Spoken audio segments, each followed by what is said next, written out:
Bonjour et bienvenue sur cette nouvelle vidéo où aujourd'hui on va vous parler de Pennylane et Conto. L'idée c'est de faire une petite comparaison entre ces deux outils qui sont assez populaires en ce moment.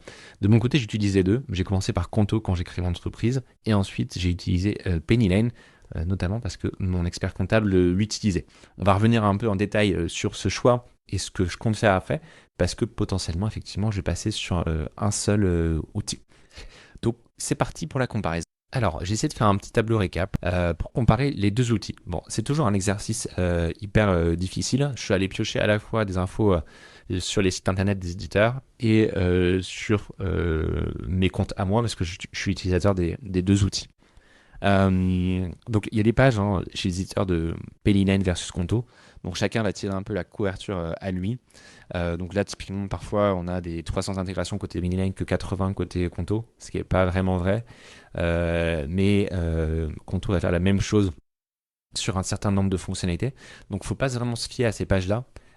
Allez plutôt sur les pages qui vont vraiment détailler les fonctionnalités. Donc là, on va vraiment rentrer dans le détail et c'est éventuellement là que vous allez pouvoir spotter vraiment la fonctionnalité qu'il vous faut entre les deux outils. Donc, tout ça pour dire que c'est pas un exercice facile. Donc moi, j'essaie de recouper dans des grandes catégories un petit peu ce qu'il faisait pour vous en parler de manière générale et plutôt vous orienter à la fin en fonction de votre besoin et de ce que vous recherchez. Donc là, si on parle de compte pro et carte, les deux proposent ça.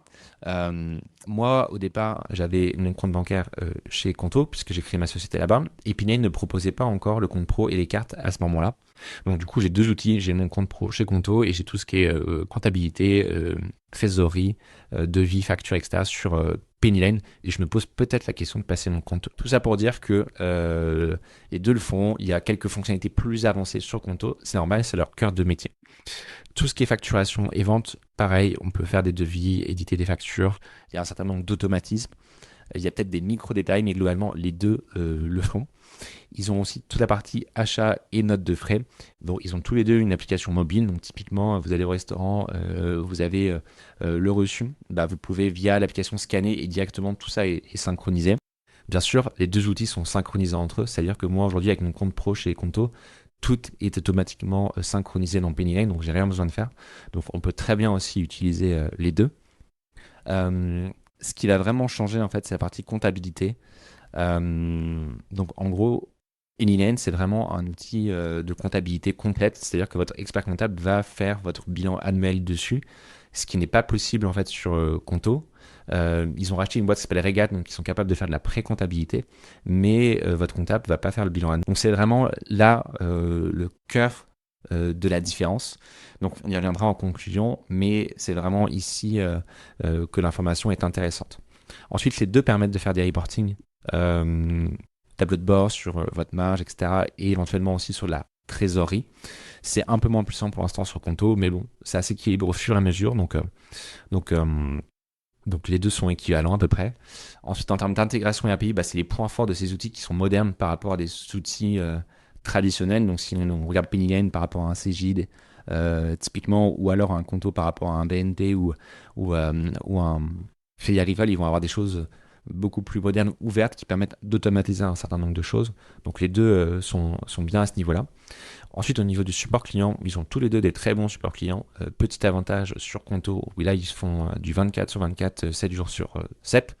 Mais néanmoins, le support de Pinion est aussi très bien pour l'avoir utilisé. Petite différence aussi, ici, si vous créez votre entreprise, ça va être plus simple et mieux adapté sur Conto que sur un Pennylane. Et globalement, même s'ils ont pas mal de fonctionnalités différentes, ils ont un positionnement qui est différent. On peut d'ailleurs le voir sur les landing pages. Hein.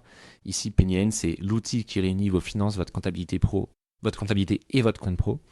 Alors que Conto va vraiment axer sa communication sur le compte pro le plus recommandé. Donc voilà, c'est des positionnements différents, même si les fonctionnalités se rapprochent de plus en plus. Alors maintenant, je voulais vous parler aussi des tarifs. Donc c'est toujours assez difficile à comparer en fait, parce que ce soit Pennylane ou Conto, ils vont avoir des tarifs qui vont dépendre de la taille de votre entreprise. Donc à vous d'aller checker en détail. Ici, j'ai fait une comparaison sur une taille d'entreprise d'environ une dizaine de personnes. Et en fait, on voit que c'est quasiment équivalent, Donc on a le premier plan à 49, l'autre à 99 et le dernier à 199. Donc en fait, niveau prix, ça se tient. Donc ça peut changer beaucoup et ça peut varier aussi en fonction de la taille de l'entreprise. Mais globalement, on est sur les mêmes ordres de grandeur. Bon, en titre de conclusion, qu'est-ce qu'on peut dire? Globalement, moi, le choix que j'ai fait, c'est qu'effectivement, si on cherche juste un compte pro, je pense que Konto est vraiment simple, hyper adapté, hyper rapide, enfin c'est intuitif, donc moi je l'adore, mais ça implique que votre expert comptable, lui, soit sur un outil autre que Pennylane. À partir du moment en fait où votre expert comptable utilise Pennylane, pour moi, on a tout intérêt à regrouper tout sur Pennylane. Bien sûr la partie comptabilité, mais aussi la partie compte pro, trésorerie, reporting, achat, facture, etc. Donc là, aujourd'hui, moi, j'utilise à la fois Konto plus Pennylane, mais fondamentalement, Pennylane, c'est vraiment important pour moi dans la mesure où c'est là qu'on va faire la comptabilité. Donc, dans la logique, j'ai transféré mon compte pro sur Pennylane. Donc voilà un petit peu ce qui peut faire la différence. Si votre expert comptable utilise Pennylane, faites tout sur Pennylane. Si jamais il utilise autre chose, restez sur Konto ou prenez Konto. C'est simple d'utilisation, c'est efficace. Ils ont des super fonctionnalités qui sortent tous les jours et ça fait super bien le travail. Et c'est un univers qui bouge beaucoup. Donc on n'est pas à l'abri que dans un semestre, un an, Konto rajoute une brique comptabilité. On ne sait pas. Mais si c'est le cas, je vous ferai une nouvelle vidéo. Voilà un petit peu pour ce que je peux vous dire sur la différence entre Konto et Pennylane. J'espère que ça vous a aidé. Si vous avez des questions, n'hésitez pas à les poser en commentaire. Merci.